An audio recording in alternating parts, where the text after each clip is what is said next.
இன்னைக்கு நம்ம heavy menstrual bleeding பற்றி பேசுவோம். 1 to 5 days நான் 1 to 7 days bleeding போச்சுன்னா அது நார்மல்.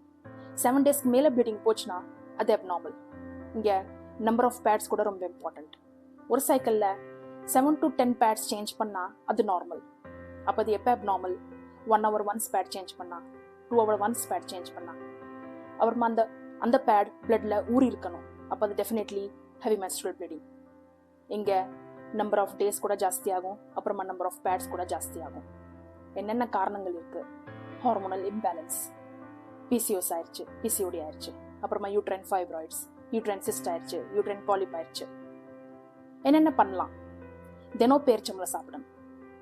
இன்னொன்று அலோவேரா. அலோவேரா நீங்கள் எப்படி வேணாலும் எடுத்துக்கலாம். ஜூஸ் பண்ணி கூட குடிக்கலாம், இல்லைனா அதில் பல்ப் எடுத்துட்டு ஹனியில் மிக்ஸ் பண்ணி கூட நீங்கள் சாப்பிடலாம்.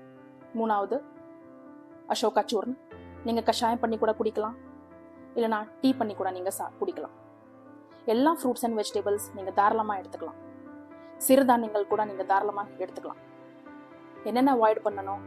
சால்ட்டி ஃபுட், சோர் ஃபுட்ஸ், அப்புறமா ரொம்ப ஸ்பைசி ஃபுட்ஸ், அப்புறமா ஜங்க் ஃபுட், ரொம்ப ஆயிலி ஃபுட். ஹர்ப்ஸ் இங்கே என்னென்ன ஹெல்ப் பண்ணும்? அசோகா, சதாவரி, அப்புறமா லோத்ரா, குமாரி ஆயிடுச்சு, நாககேசரா, அப்புறமா சில பஸ்மாஸ், ஸ்பட்டிகா பஸ்மா, முக்தா சக்தி பஸ்மா.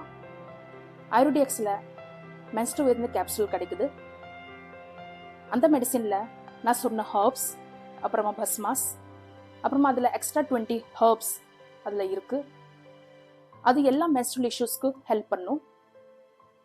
நம்ம இதில் ஃப்ரீ கன்சல்டேஷன் அண்ட் டவுட்ஸ்க்கு ஆயுர்வேடிக்ஸ் நம்பருக்கு கால் பண்ணுங்கள்.